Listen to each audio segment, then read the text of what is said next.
আজকে আমরা শুরু করছি রাসায়নিক গণনা। এটা আমার সেকেন্ড ভিডিও। ক্লাস 10-এর রাসায়নিক গণনা যে চ্যাপ্টারটা আছে, যেটা হচ্ছে 3 নাম্বার চ্যাপ্টার, সেখান থেকে মোটামুটি 4 নাম্বারের কোশ্চেন হয়, একটা অঙ্ক আসে আর হচ্ছে একটা শর্ট কোশ্চেন এমসিকিউতে একটা 1 নম্বরের কোশ্চেন আসে, আর 3 নাম্বারের কোশ্চেনে একটা অঙ্ক আসে। বেসিক্যালি আমরা আজকে অঙ্কর পার্টটা করব। অঙ্কের পার্টটা করার জন্য আমাদের কিছু জিনিস জানতে হবে, কিছু থিওরি জানতে হবে, সেগুলো আজকে আমরা প্রথমে জেনে নিই। আর কিছু ঐকিক নিয়মে কনসেপ্ট লাগবে, সেটাও আমি দেখিয়ে দিব শর্টকাটে কিভাবে করতে হয়। তো তো আমাদের প্রথমে জানতে হবে কিছু কিছু পরমাণুর নাম, পরমাণু ক্রমাঙ্ক কত, আর তাদের পারমাণবিক ভরটাই বা কত। ঠিক আছে, তো প্রথমে আমাদের যে সিলেবাসে আছে 1 থেকে 20টা মৌল, hydrogen, helium, lithium, beryllium, boron, carbon, এইভাবে করে 1 থেকে 20টা মৌল আমাদের নাম মুখস্থ রাখতে হবে। আর আরো কিছু কিছু আনুষঙ্গিক মৌলগুলো আছে যাদের ভর আমাদের কোশ্চেনে প্রোভাইড করা থাকবে। ইনকেস যদি না থাকে, সেগুলো আমরা করতে করতে প্র্যাকটিস করতে করতে আমরা জেনে নেব কোনটার ভর কত, জিঙ্কের ভর কত, ক্লোরিনের ভর কত, সেগুলো আমরা জেনে নেব। তো বেসিক্যালি যেগুলো লাগে সেগুলো কয়েকটার আমরা ভর আজকে জেনে নিই। ঠিক আছে, তো প্রথমে হচ্ছে হাইড্রোজেন। হাইড্রোজেনের ভর কত? পরমাণু ক্রমাঙ্ক হচ্ছে 1, ভর 1। হাইড্রোজেনের পরমাণু ক্রমাঙ্ক 1, ভরও 1। নেক্সট আছে হচ্ছে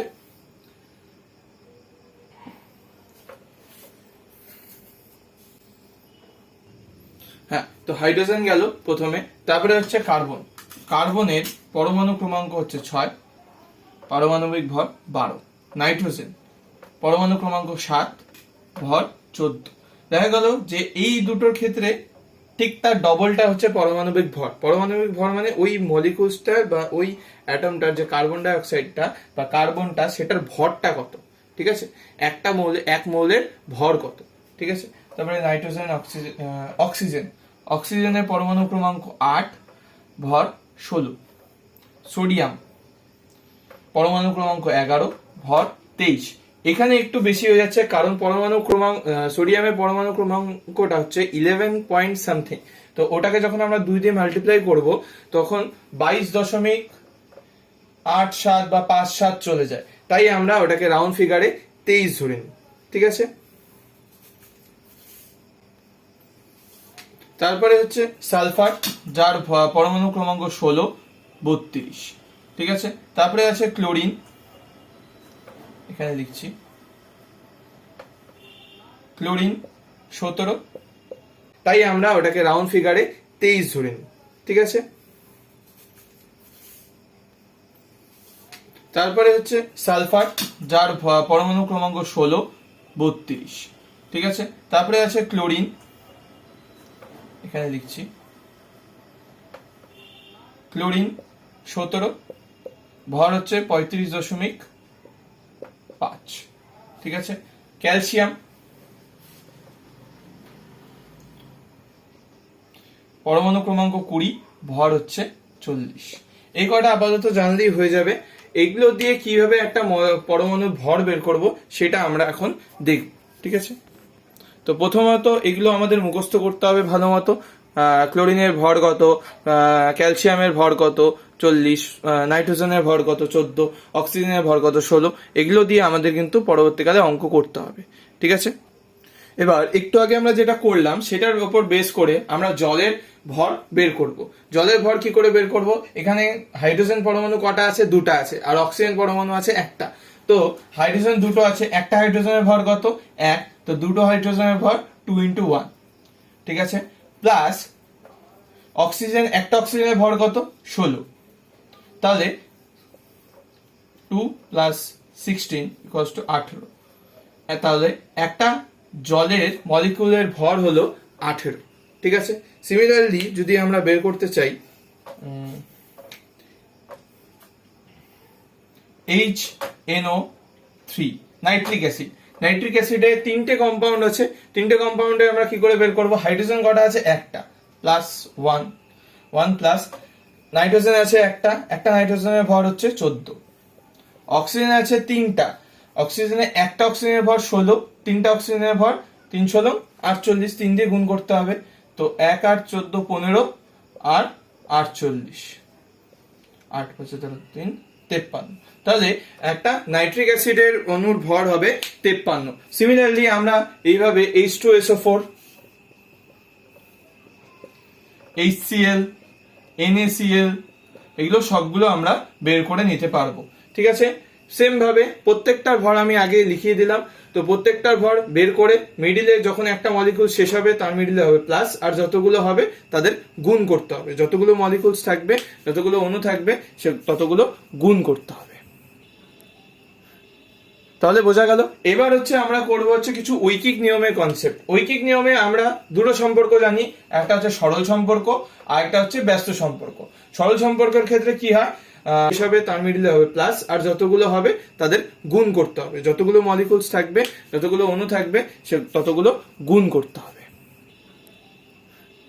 তাহলে বোঝা গেল। এবার হচ্ছে আমরা করব হচ্ছে কিছু ঐকিক নিয়মের কনসেপ্ট। ঐকিক নিয়মে আমরা দুটো সম্পর্ক জানি, একটা হচ্ছে সরল সম্পর্ক আর একটা হচ্ছে ব্যস্ত সম্পর্ক। সরল সম্পর্কের ক্ষেত্রে কি হয়, একটা বাড়লে আরেকটাও বাড়ে, সিমিলারলি একটা কমলে আরেকটাও কমে। যদি এরকম হয় যে কোনো একটা কেস, যে কোনো একটা মলিকুলসের ভর বাড়ছে তো তার ইয়েটাও বাড়বে। ধরো কোনো একটা 10টা চকলেটের দাম যদি 100 টাকা হয়, তাহলে 5টা চকলেটের দাম কত? তো পরিমাণটা কমলো, সিমিলারলি দামটাও কমবে। সেরকম ভাবে যদি পরিমাণটা বাড়ে তাহলে দামটাও বাড়বে। তাহলে কি হয়, সরল সম্পর্ক। আর মেনলি আমাদের এই অঙ্কগুলোর ক্ষেত্রে সরল সম্পর্কই হয়, প্রত্যেকটা অঙ্কের ক্ষেত্রে সরল সম্পর্কই হবে। তাহলে আমরা সরল সম্পর্কের ক্ষেত্রে কি করব, ঐকিক নিয়ম ছোটবেলায় সবাই করেছো, এরকম একটা থাকে, এখানে একটা দিন সংখ্যা জনসংখ্যা কিছু একটা থাকে, এটাকে যদি আমরা 1 নাম্বার দিই, আর এখানে নাম্বারটাকে যদি আমরা 2 দিই, আর এখানে একটা নাম্বার থাকে সেটা 3, এখানে একটা কোশ্চেন মার্ক থাকে, তাই তো এরকম থাকে। তো সরল সম্পর্ক কি হয়, এই কোনাকুনিটা গুণ হয়ে যায় আর এইটা চলে আসে ভাগ হয়ে। তার মানে এইখানে যে থাকবে আর এইখানে যে থাকবে তাদের দুজনকে আমরা করে দেবো গুণ, চোখ বন্ধ করে। আর এইখানে যে থাকবে তাকে আমরা করে দেবো ভাগ। তাহলে কি হবে, কোনাকুনি গুণ, তার ভাগ করব আমরা হচ্ছে 1 দিয়ে। তাহলেই আমাদের অ্যান্সারটা যেটা আসবে সেটা সরল সম্পর্কের ক্ষেত্রে একদম ঠিক চলে আসবে। ঠিক আছে, ঐকিক নিয়মটা কিন্তু এখানে খুব ভাইটাল একটা ব্যাপার। তো এটা গেল সরল সম্পর্কের ক্ষেত্রে, আর আমাদের সরল সম্পর্কটাই এখানে দরকার হবে। এবার যদি ব্যস্ত সম্পর্ক হয়, ব্যস্ত সম্পর্কের ক্ষেত্রে উল্টো হয়ে যাবে। এটা সরল সম্পর্ক, ব্যস্ত সম্পর্কের ক্ষেত্রে কি হবে, তখন আর কোনাকুনি গুণ হবে না, তখন সোজাসুজি গুণ হয়ে যাবে। 1 আর 2 গুণ হয়ে যাবে, 1 আর 2 গুণ হয়ে যাবে, আর 3টা হয়ে যাবে ভাগ। ঠিক আছে, এইভাবে যদি আমরা করি ঐকিক নিয়ম আমাদের কোনোদিনও ভুল হবে না। এটা আমাদের আপ টু 12 বা যত বড়ই পরীক্ষা দিই না কেন প্রত্যেকটা ক্ষেত্রে আমাদের কাজে লাগবে। তাহলে আমাদের প্রথম অঙ্কটা কি বলেছে, যে 9.6 গ্রাম অক্সিজেন প্রস্তুত করতে কত গ্রাম পটাশিয়াম ক্লোরেট লাগবে। পটাশিয়াম ক্লোরেটের সংকেত হচ্ছে, এটা আমাদের মনে রাখতে হবে, KClO3, যেখানে পটাশিয়ামের মানটা হচ্ছে 39,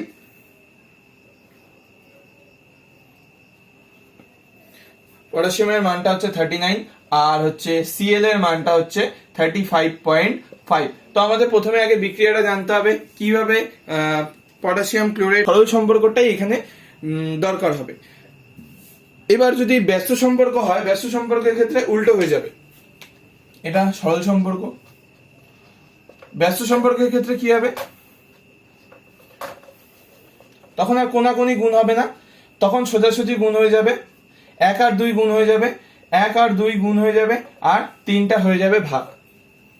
ঠিক আছে, এইভাবে যদি আমরা করি ঐকিক নিয়ম আমাদের কোনোদিনও ভুল হবে না। এটা আমাদের আপ টু 12 বা যত বড়ই পরীক্ষা দিই না কেন প্রত্যেকটা ক্ষেত্রে আমাদের কাজে লাগবে।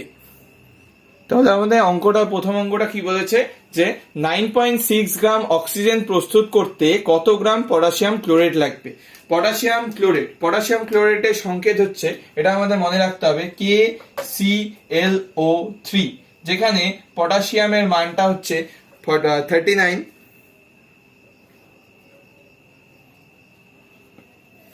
পটাশিয়ামের মানটা হচ্ছে 39, আর হচ্ছে Cl এর মানটা হচ্ছে 35.5। তো আমাদের প্রথমে আগে বিক্রিয়াটা জানতে হবে, কিভাবে পটাশিয়াম ক্লোরাইড থেকে অক্সিজেনটা উৎপন্ন হচ্ছে। ঠিক আছে, তো আমরা কি নেব, যে KClO3 থেকে কি উৎপন্ন হচ্ছে, অক্সিজেন।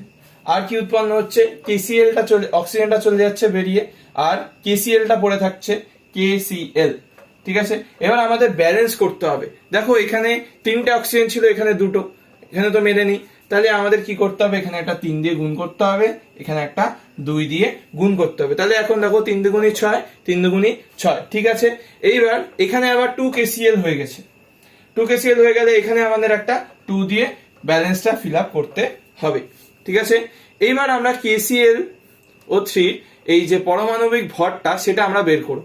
তো 2 কে আগে রাখবো, কে এর ভর কত 39, প্লাস সিএল এর ভর কত 35.5, আর অক্সিজেন 3টে অক্সিজেন আছে 16 × 3, একটা অক্সিজেনের ভর 16, 16 × 3, তাহলে কি আসলো 2 ব্র্যাকেট ওপেন 39 প্লাস 35.5 48।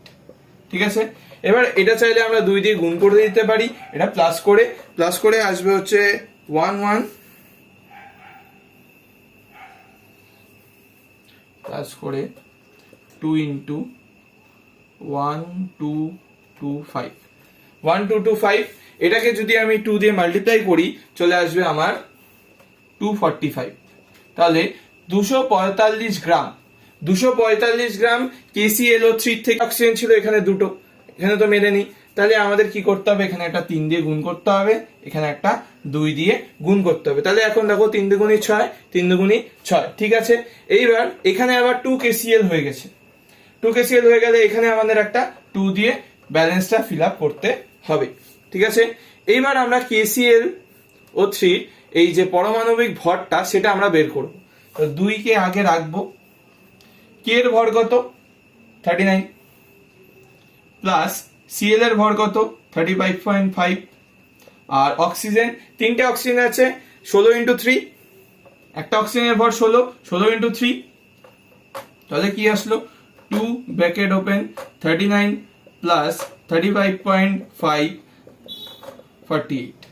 ঠিক আছে, এবার এটা চাইলে আমরা 2 দিয়ে গুণ করে দিতে পারি, এটা প্লাস করে আসবে হচ্ছে 11 প্লাস করে 2 × 1225 1225। এটাকে যদি আমি 2 দিয়ে মাল্টিপ্লাই করি চলে আসবে আমার 245।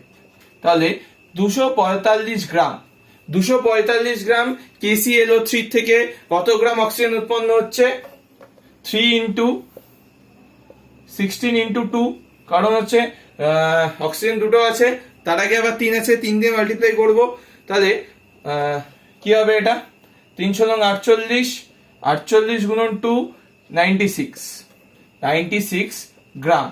ঠিক আছে, এবার আমাকে বলেছে যে কোশ্চেনে 9.6 গ্রাম অক্সিজেন প্রস্তুত করতে কত গ্রাম আমাদের KClO3 লাগবে। আমরা এখান থেকে কি পেলাম, 96 গ্রাম অক্সিজেন প্রস্তুত করতে 245 গ্রাম KClO3 দরকার, তাই তো। তাহলে আমরা আগের থেকে এবার লিখে নিলাম যে 96 গ্রাম অক্সিজেন প্রস্তুত করতে 245 গ্রাম KClO3 দরকার। তাহলে আমাদের কত গ্রাম বের করতে হবে, অক্সিজেন কতটুকু বের করতে হবে 9.6, তাহলে 96 লাগে এত, তো 9.6 এ কত, সেম ফর্মুলা, কোনাকুনি গুণ হয়ে যাবে, তাহলে 245 গুণন এটা কোনাকুনি গুণ হয়ে যাবে 9.6 বাই 96। ক্লিয়ার, পয়েন্ট উঠে গেল নিচে 10, 96 কেটে গেল, 10 দিয়ে এটাকে যদি ডিভাইড করি তাহলে 24.5 গ্রাম 24.5 গ্রাম KClO3 লাগবে 9.6 গ্রাম অক্সিজেন প্রস্তুত করতে। তো আশা করি এটা বোঝা গেছে। আমরা নেক্সট ক্লাসে আরো নতুন নতুন অঙ্ক নিয়ে আসবো। ঠিক আছে।